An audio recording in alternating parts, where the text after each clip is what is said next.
All right. Hello, everyone. Today, we're going to learn about the school psychology program at Cal State LA. I know several of you have expressed interest in this as an option.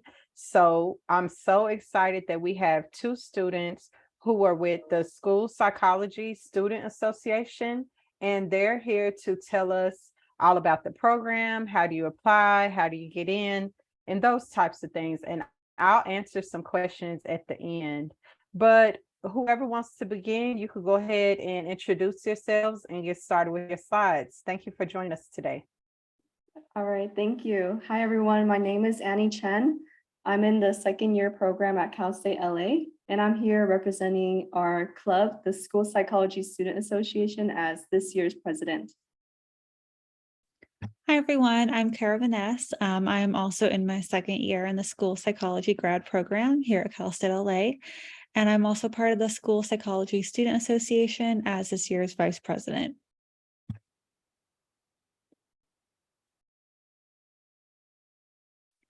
All right, so school psychology is relatively, not a very well-known career, but it's definitely an incredible opportunity.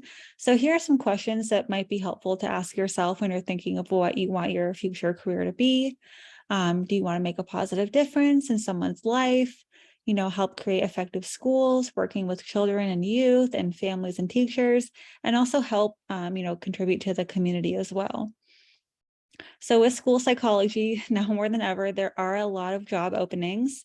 You're not doing the same thing every day. There's a lot of diverse roles and responsibilities, good salary and benefits, and job flexibility as well. All right, so who are school psychologists? Well, I see this field as a blend between education and psychology, as the name would allude to. But basically, we're highly qualified professionals with graduate degrees that work in schools or related settings that we'll go into later. And we're prepared to work with a diverse set of students. So students with disabilities, students from difficult backgrounds, from, all students were responsible for supporting their learning as well as their social and emotional learning. So we care about students all around, the whole world around the students. So like I said earlier, we, as future school psychs, you're going to be kind of doing something different every day.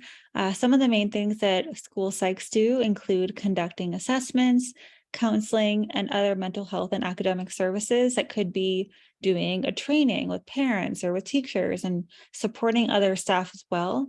We work one-on-one with students and also in groups. So group counseling, individual counseling, among other things. And then also just helping schools and families and communities come together to provide successful outcomes for all students and children. So why do students need school psychologists? Well, like I mentioned earlier, at schools and now more than ever, people are going through a lot in their lives, or just in general, we want to support our students' learning. So here are some of the reasons why students might need school psychologists to help them along their academic journey. They include learning difficulties, behavioral or attention concerns, maybe some problems with peers, or managing social interactions, mental health related issues, crisis or trauma, whether that's environmental or unfortunately caused by human-made violence, poverty, homelessness, foster youth, loss and grief, or family-related issues. So students come to school for the majority of the day, and oftentimes school might be the first place where we identify any issues in their learning or in their social emotional well-being. So that's why it's so important for school psychologists to be functioning at the school so that we can support the students during school as well as support them through the rest of their lives when they're done with school. So this graph shows where school psychologists typically work. You can see about 85% typically do work in the traditional public school. However, there are other options, charter schools, private schools, college or universities, independent practice, and we'll kind of talk on that a little bit later, becoming a licensed educational psychologist, and then also hospital or medical setting.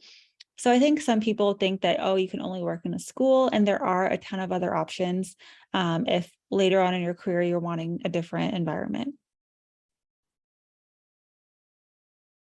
So let's look at the demographics of school psychologists and the students that we serve. So the statistics have found that in school psychology, majority are women, majority are white, and majority are English speaking only. However, the students that we serve, as you can see, 1-to-2 ratio girls to boys in special education. So there are twice as many boys as girls. And the racial and ethnic characteristics of people under 18 are very diverse, and there's a discrepancy between, the students that are in the United States versus the school psychologists and the professionals that are helping them. And we don't see this just in school psychology. We see this in our teachers, our admin, and the support staff at our schools. In addition, if we look at the last area, the linguistic diversity of students or individuals ages 5 and older who speak another language outside of English, 62% of those are Spanish, then Chinese, French, German, Tagalog. So as you can see, the main takeaway for this slide is basically to understand that as we move forward, we want to encourage individuals from diverse backgrounds to serve in these roles so that we could better represent and help the students, that are in need in our country. All right, so on this map, it's divided up into 4 regions that kind of goes over the average salary. So you can see in the Western region, the average salary is around 81,000, Central is around 71,000, Northeast around 80,000, and Southeast around 65,000. However, in California, it's not uncommon for first-year school psychologists to earn as much as 85 to 100,000. And also, one thing that you can do that is available to the public is school district salary schedule. So you can actually go in and see what the school psych is making, and they do update that yearly. So that's something you can also do if you know you want to live in a certain city. You can look at that, the school districts in that area and see what their recent salaries or current salary is. So now if you hear yourself, maybe I could be interested in this field, here are the steps on how to become a school psychologist. So first we start out with where you are right now in undergraduate. You're going to prepare for a graduate school by, as Cara was mentioning earlier, some sort of major that could be related to working with human related services like child development, education, and psychology. But as she mentioned, it doesn't have to be. In my experience, I would say that the programs and their admission process care more about your experiences and how you have applied those experiences to your life and your passion for working with students. So on average also, the GPA they're looking for is at least a 3.0, but you can find those details on specific school program pages and they'll tell you the requirements. Some have prerequisites. Those are classes that they would want you to have taken before you apply, or maybe in the summer before you enter graduate school. So just look at the details on different, program pages and you'll find out more about that. And then you'll enter graduate school. This is typically 3 years for a master's or educational specialist degree, or 4 to 5 years for a PhD. And then in your second year, typically for a master's degree, you would be doing your practicum. So this is going into the field and going into schools, and you will be supervised approximately 1 to 2 days of the week by a school psychologist, and you'll start to work with them in the school setting and learn about, how your future might look like. And then finally, in your third year, you'll be attending your internship, which is a full-time, 40 hours a week sort of position where you're working as an intern in school psychology, and you're supervised by a mentor still, but you're doing a majority of the capacity of the school psychologist. All right, so as Annie kind of briefly touched on, there are a variety of bachelor degrees that you will commonly see In the grad program, I think our cohort, there was a lot of psychology undergrads. However, you don't need to have a bachelor's degree in a specific field. They're really looking for like a well-rounded individual, and someone who's worked with children and youth. It could be a volunteer experience. It could be very brief experience, but they're really focused on like diverse populations as well. But some common ones, like she mentioned, are psychology, child development, sociology, or an education or related field. And then some volunteer and work experience, for example, could be a summer camp, mentoring program, school, or your local YMCA. All right, so here's some considerations for the graduate school that you might want to pick.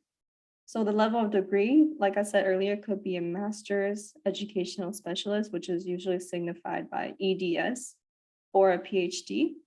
And then you can look at whether the program is approved. So this is by the National Board of School Psychologists, which is called NASP. And if your program is NASP approved, it usually means that you'll have an easier time working across the different states. So if you move in the future, you'll have less difficulty getting, credentialed in another state. So that's just what it means. Most programs that are approved will be listed on the NASP website. You might want to look at the faculty, the size of the program. Typically, we see programs being small cohorts, so about 25 to 30 students. There are some that are even smaller, like maybe around 15 students. And that information is usually listed on graduate school program pages as well. Location is also important. Oftentimes, school districts will hire from internship year. So if you're interested in living in a specific area, working in a specific area, then you might want to attend the program in that area, because usually the university will have connections with the local school districts. You can look at research opportunities from those faculty members that they might offer. Availability of financial support is really important as well. So looking at whether the school is offering scholarships or fellowship opportunities that could support you throughout graduate school.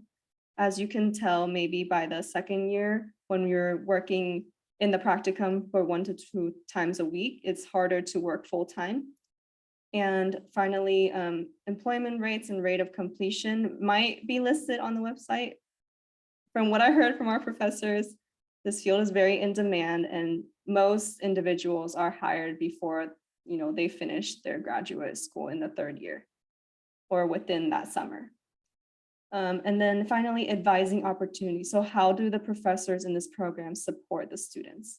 You could also interview previous students to find out more about that piece. All right, so as we kind of briefly mentioned earlier, there are a couple different degree options. There's a specialist level with your EDS, or a master's or doctoral level. So specialist level, again, is about 3 years full-time, includes that 1 year of internship, and it's an entry-level degree and allows for working in a school. And it takes about 60 plus graduate semester hours. For the doctoral level, it will take, typically most programs are around 5 years, could be longer. That also includes an internship that does offer more a variety, working in schools, academia, and research, and then also more options for independent practice as well. And that does require 90 plus graduate semester hours. All right, so program approval and accreditation is what I was talking about earlier, whether this program is NASP approved. You can find that on the NASP website. You can also see whether your doctoral program is APA, American Psychology Association accredited, and State Department of Education approval for a program. So in California, this would be a Pupil Personnel Services credential, the PPS credential. So just making sure that whatever state you're in, the program that you are applying to offers those items. All right, so this slide kind of goes over the various coursework that you would be taking in grad school. One of the main things is developing knowledge and skills in prevention and intervention services for both students and families. So assessment, that is typically a class that you'll take later on, either end of 1st year and then 2nd year.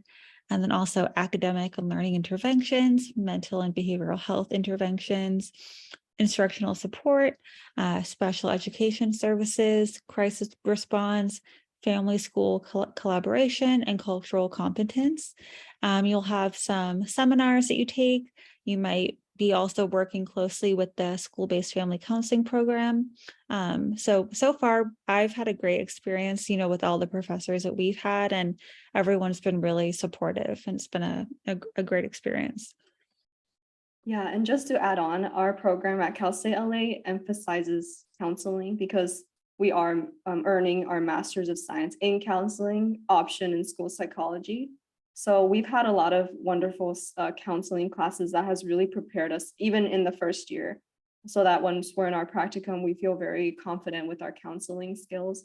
And in addition, Cal State LA also has an emphasis on behavioral interventions. So I've noticed our classes are very focused on ABA. That's just something to keep in mind, to look for what your future program might have an emphasis on and whether those align with your interests.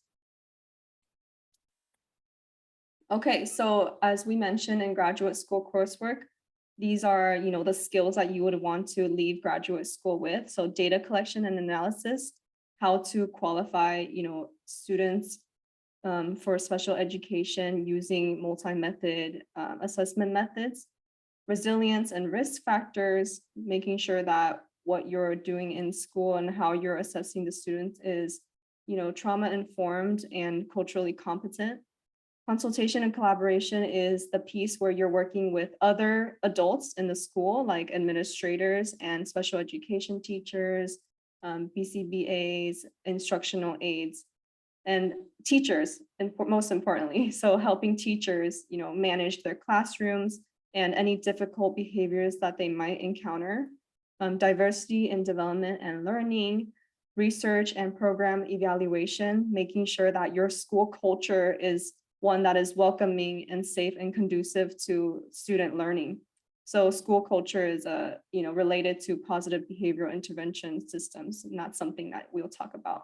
You'll talk about in your future programs if you do choose to go into this field. And then also professional ethics. Our field is actually very related to, a lot of legal writing and making sure that we're following educational code. So that class was really interesting for me. And I don't know, Cara, did you want to share about that one as well? Yeah, it was definitely a tougher class, I would say. It's very, very dense material. With that being said, it's very important. And it's something that you'll always kind of reference back on.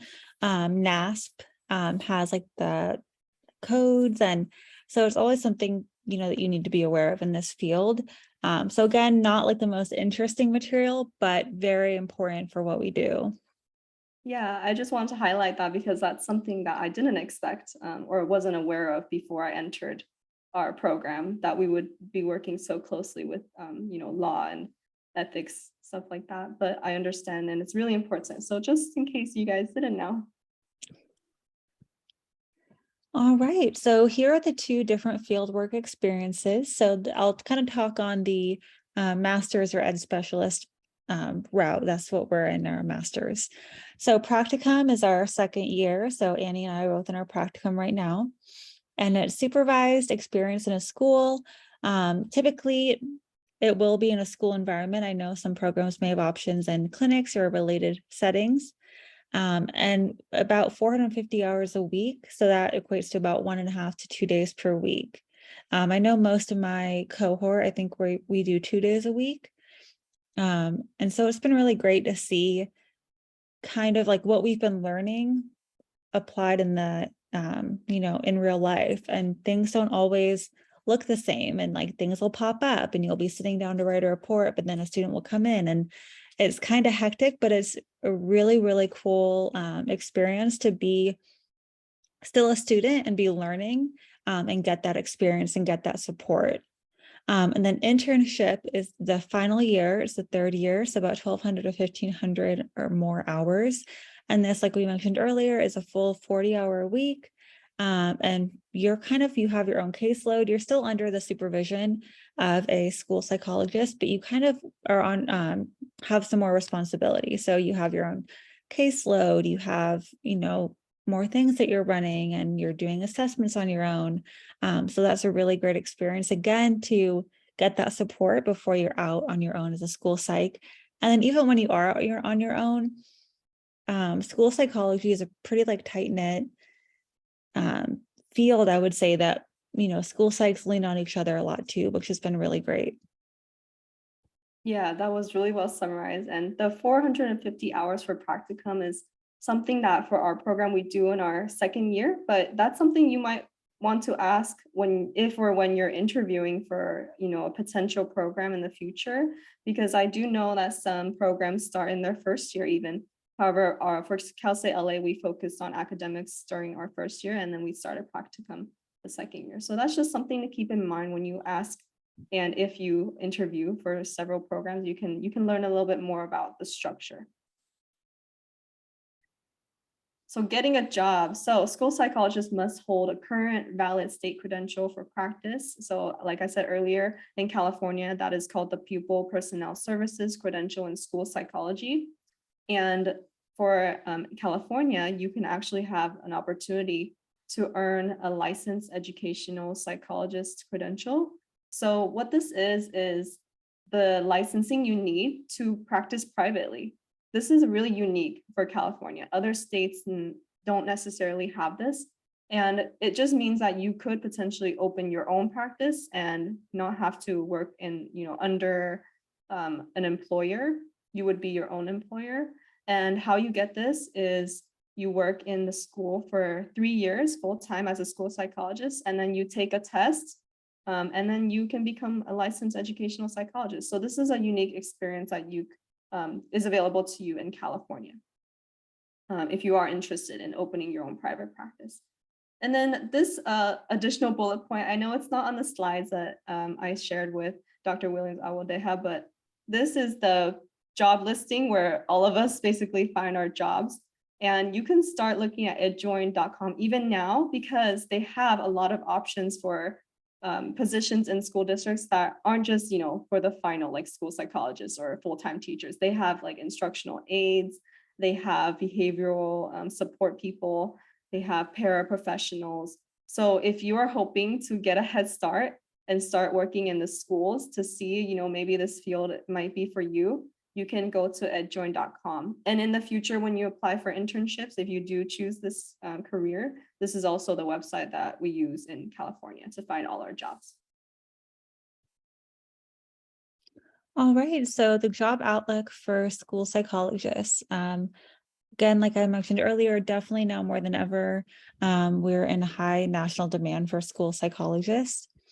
And federal education law includes provisions for school psychologist services.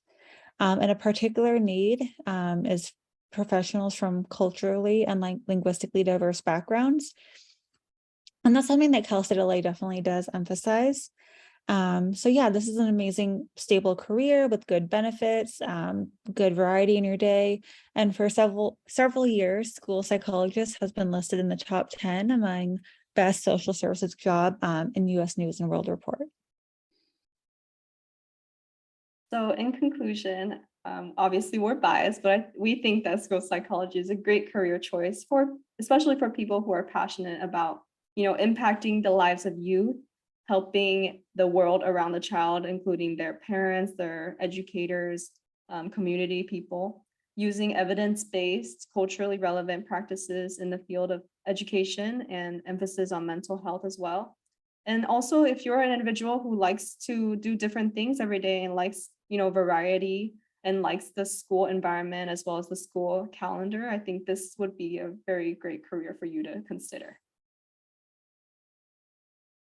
All right, so if you liked everything that you've heard today or you want to know more, there is an info session coming up very soon on Tuesday, November 8th from 7:15 to 8:15 via Zoom, where you would be meeting with Dr. Seiki, and that would be going over the program and an information session. So they'll do some Q&A, answer any questions you have, and kind of briefly go over the program. I remember doing this prior to applying to Cal State LA, and it almost drew me more towards Cal State LA because of how great that info session was. So if you guys have the time and you're wanting to do that, I would highly recommend attending that info session. Applications for fall 2023 are open now, and the deadline is January 15th, 2023. All right, so to finish out this presentation, here are some really helpful resources that I found you might be interested. So the NASP website, the one I kept mentioning, has all the information about programs and whether they're accredited. It also has a lot of new research coming out in our field.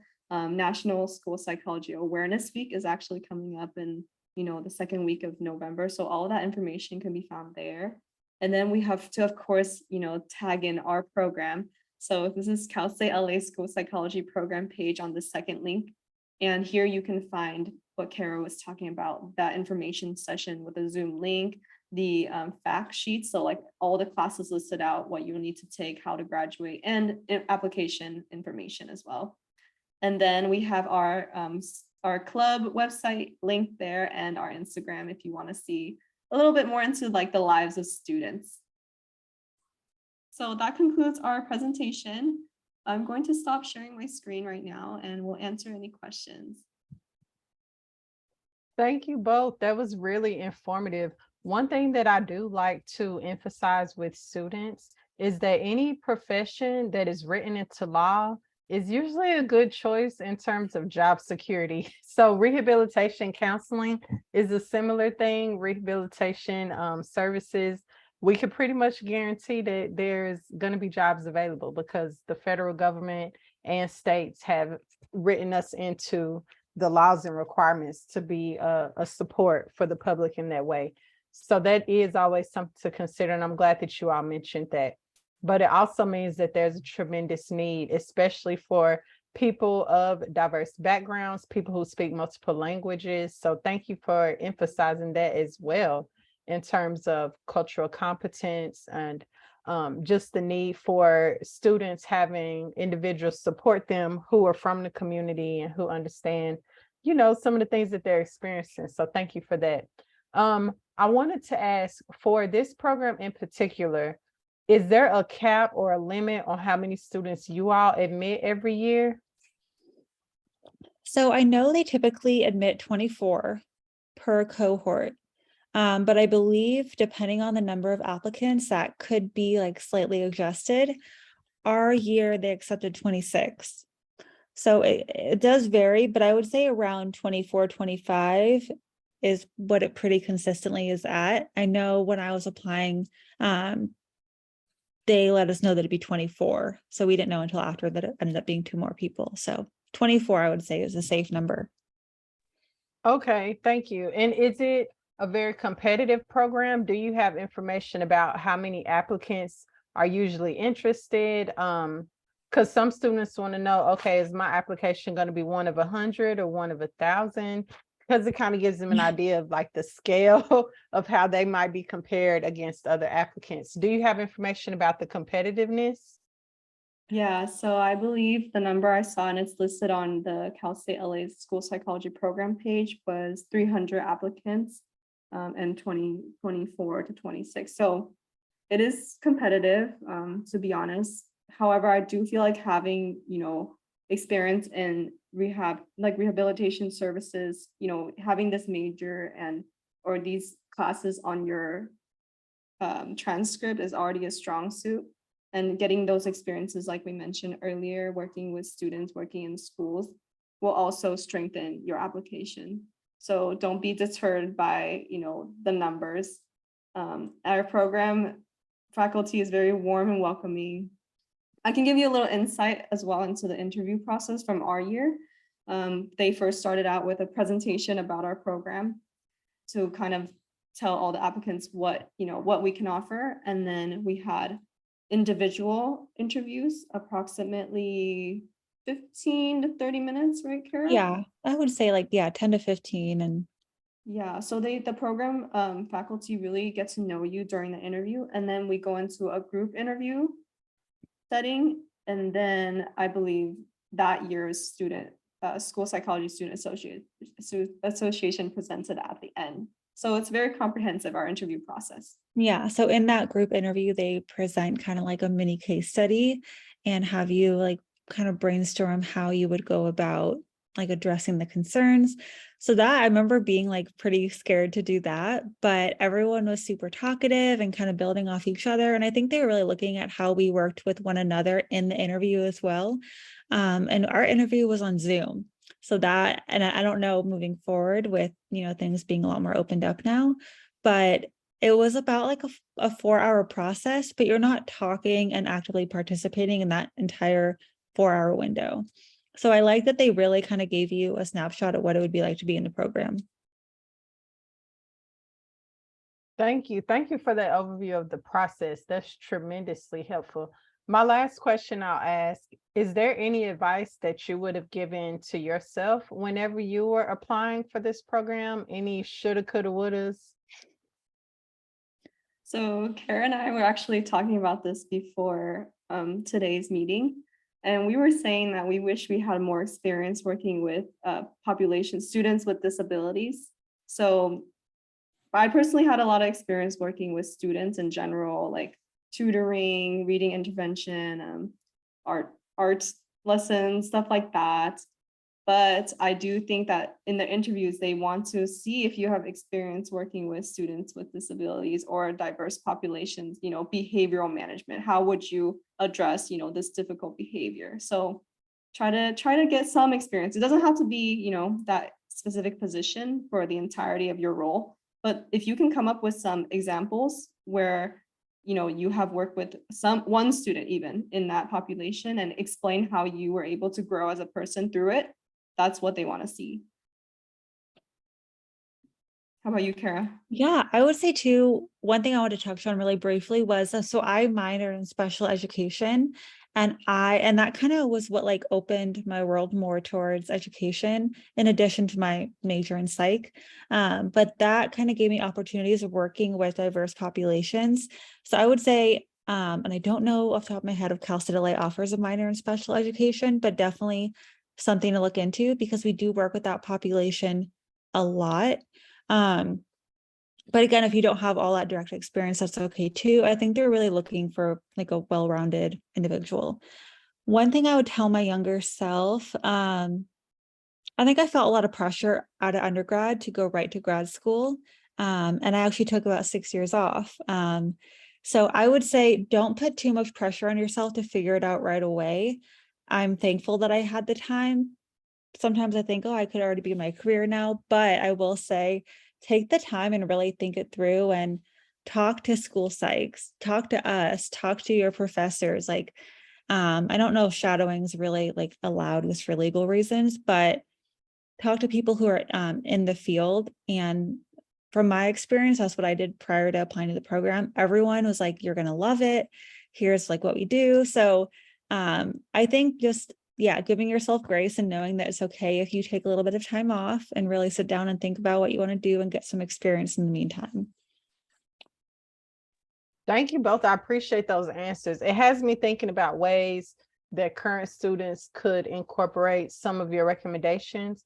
For example, in rehab services, they do learn a lot about disability across the lifespan, but they have the field experience components. So they could try to get some experience with children with disabilities and maybe try to get placed in a school or try to get placed in a program or a nonprofit agency that serves those different populations that you mentioned. So I'm glad that you all mentioned that, because these students that are going to be listening to this are brand new. Most of them are transfer students who are coming to Cal State LA and starting their bachelor's degree, but already have their associate's degrees. So it does give them an idea of how to frame out the remaining years that they have before they graduate. So this is a good time for them to be getting this information. Thank you so much. I won't take up any more of your Friday afternoon, but I appreciate both of you. And if you could please email me the updated slides. I know that you say you made some revisions, so please email me the updated slides. And if you wouldn't mind, is it okay if I give students your email addresses? Yeah, definitely. I love Okay. to like talk about it because it's something that took me a while to figure out. And definitely we can talk to them. Thank you so much. I'll post this in both of the classes that are relevant. So in counseling 2000, the intro to rehab counseling, the introduction to rehabilitation services course, and in counseling 2020, which is adults with disabilities in society. So both groups of students will have access to this information. Thank you so much. Enjoy the rest of your day. I appreciate it. Thank you you. so much. Bye. Bye-bye.